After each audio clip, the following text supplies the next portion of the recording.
História 1. A aparição no escritório tarde da noite.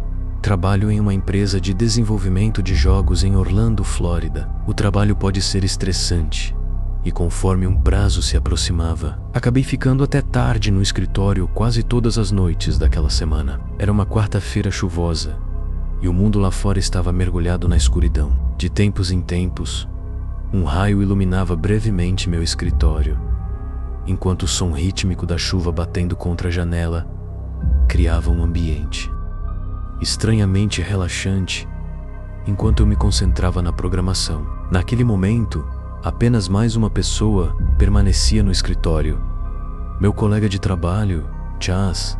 Ele também estava correndo contra o tempo para finalizar um projeto. Entre 8 e 9 da noite, ele bateu na porta do meu escritório para avisar que estava indo embora. Perguntou se eu poderia trancar tudo, e eu garanti que não havia problema. Ouvi a porta da frente se fechar com um estrondo definitivo, e então eu estava sozinho.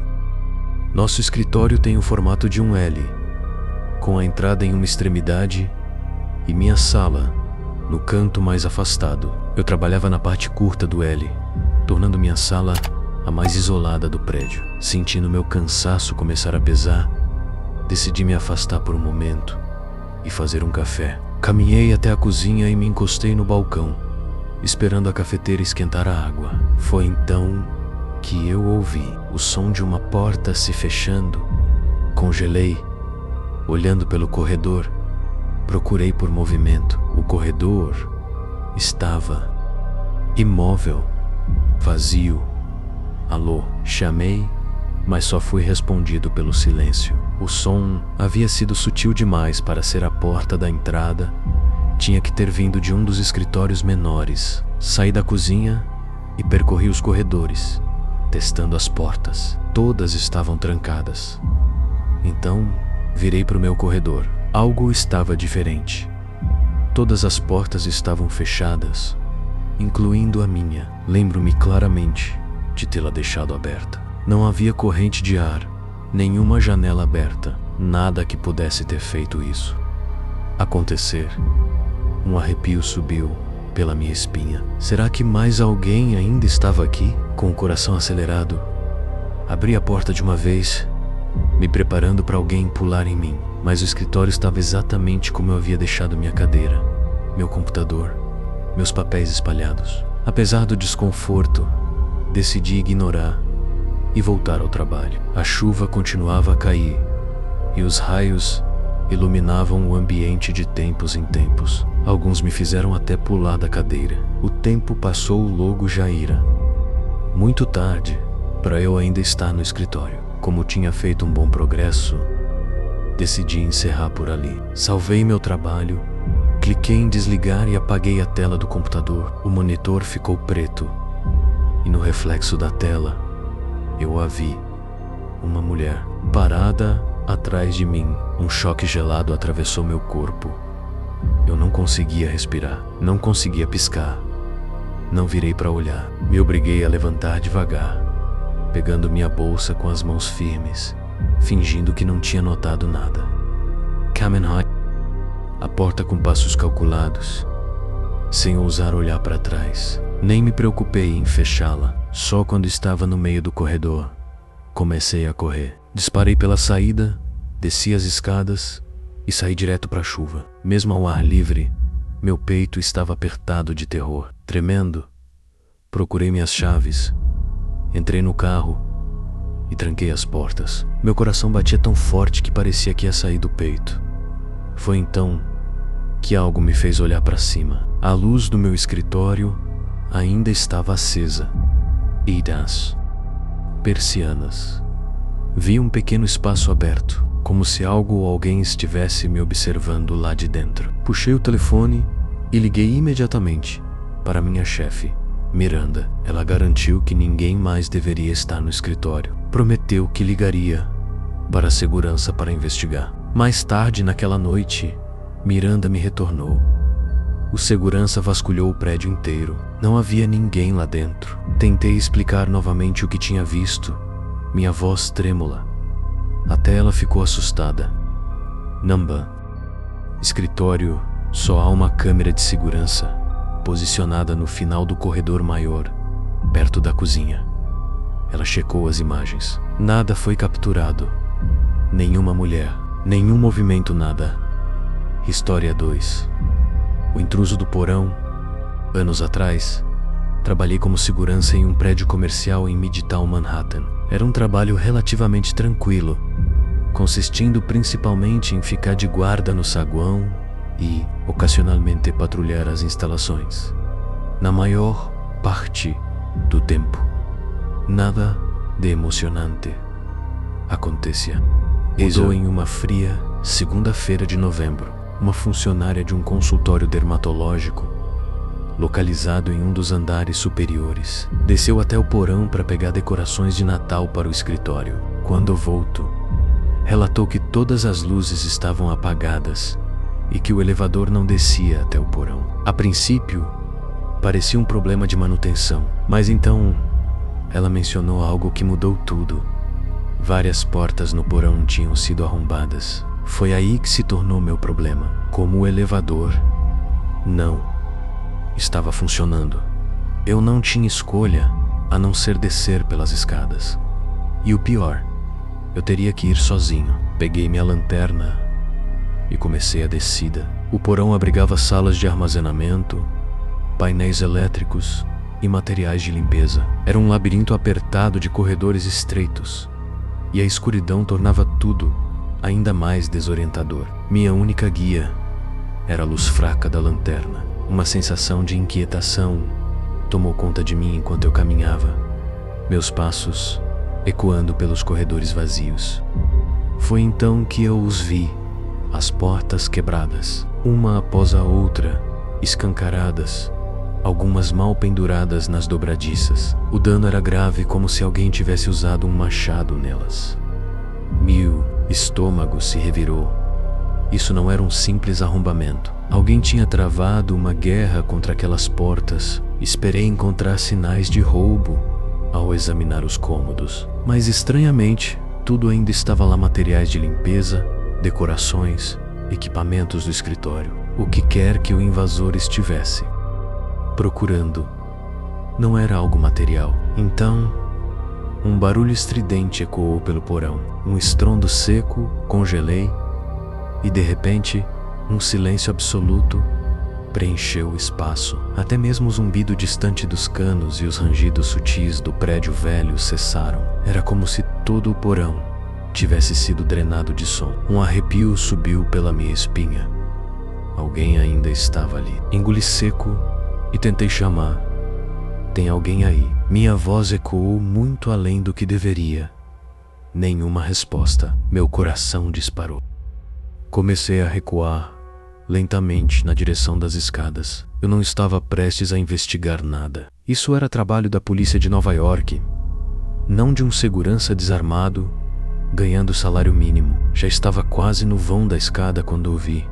Respiração não era minha, pesada, irregular, vindo do último corredor, logo antes da escadaria. Minha pulsação disparou. Apertei minha lanterna com mais força.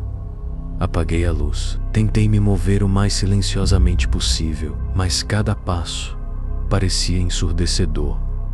No silêncio opressor, então, a respiração parou. Eu me arrisquei a espiar a esquina, e foi quando eu vi. Parado ali, ligeiramente virado para a parede, estava um vulto enorme e encurvado. Ele segurava algo longo e sólido, uma arma. Mesmo na penumbra, pude distinguir alguns detalhes: um rosto anormalmente pálido e alongado, uma cabeça completamente careca e uma quietude antinatural, como se estivesse esperando.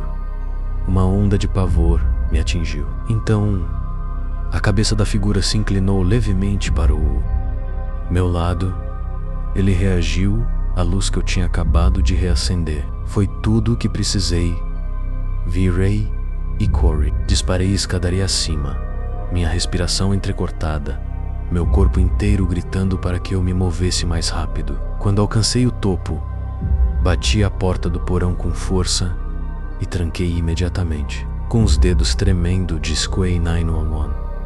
Em poucos minutos, várias viaturas do NYPD chegaram. Os policiais invadiram o prédio, descendo em grupos para vasculhar o porão. Fiquei esperando na recepção, meu corpo ainda tomado pela adrenalina. Então, os policiais emergiram, sozinhos. Não encontraram ninguém. Quem ou o que estava lá embaixo tinha desaparecido. Os eletricistas do prédio foram chamados para restaurar a energia. Eles descobriram que o quadro elétrico havia sido sabotado, explicando por que o porão estava totalmente escuro. Mesmo depois de restaurar a luz, os policiais revistaram o local novamente. Ainda assim nada. Havia várias escadarias saindo do porão. Aquilo poderia ter usado qualquer uma delas para fugir. Ninguém duvidou do que eu vi. As portas não se arrombaram sozinhas. Fiquei de licença pelos dias seguintes, mas todas as noites ficava deitado no escuro, olhando para os cantos do quarto, esperando ver aquela figura pálida e alta espreitando nas sombras. História 3. O desaparecimento do ambulatório da enfermaria. Em 2002, consegui meu primeiro emprego, no turno da madrugada, em um call center em Makati. O escritório era novo, ainda em construção em algumas áreas, o que criava uma atmosfera desconfortável à noite. A disposição do prédio era peculiar. Ele tinha o formato de um anel alongado, com o lobby do elevador no centro. Metade do escritório era totalmente operacional, com um andar de produção movimentado e iluminado, uma cozinha e salas para os gerentes. A outra metade era diferente. Ainda estava em reforma, com fios expostos, pisos inacabados e iluminação precária. Essa parte do escritório abrigava salas de conferência, áreas de armazenamento. E, à noite, os seguranças desligavam completamente as luzes, deixando o ambiente quase na escuridão total. Ninguém ficava ali, a menos que fosse absolutamente necessário. Se alguém precisava usar o banheiro, ia correndo e voltava o mais rápido possível. Uma noite, uma colega começou a passar muito mal. Ela estava com uma enxaqueca terrível, e nosso supervisor sugeriu que ela fosse até o ambulatório da enfermaria, que infelizmente ficava na parte inacabada do prédio. Me ofereci para. Caminhamos pelo corredor fracamente iluminado, passando pelas salas de conferência silenciosas, até chegarmos a uma porta com a placa enfermaria. A luz estava acesa lá dentro. Através do pequeno vidro vertical na porta, conseguimos ver o interior. Havia uma mesa, uma maca, equipamentos médicos, tudo o que se espera em um ambulatório. Mas a porta estava trancada. Pensamos que a enfermeira tinha saído por um momento, então decidimos voltar mais tarde. 30 minutos depois, retornamos, e foi então que as coisas ficaram estranhas. A luz estava apagada. Fico irritado. Será que a enfermeira foi embora mais cedo? Minha amiga ainda não estava bem e precisávamos de um remédio. Só para ter certeza, girei a maçaneta. Para minha surpresa, a porta abriu. A porta se abriu para dentro, revelando um cômodo completamente vazio e inacabado. Piso de concreto cru, fiação exposta, sem móveis, sem mesa, sem maca, sem equipamentos médicos. O ambulatório não existia. Meu estômago se revirou. Olhei para cima, para a placa. Ainda dizia enfermaria.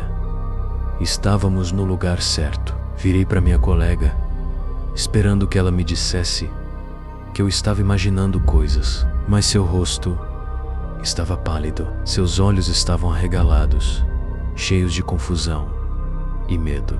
Nós dois tínhamos visto o ambulatório completamente montado apenas 30 minutos antes. Agora, era como se ele nunca tivesse existido. Naquele instante, um dos seguranças se aproximou e perguntou o que estávamos fazendo ali.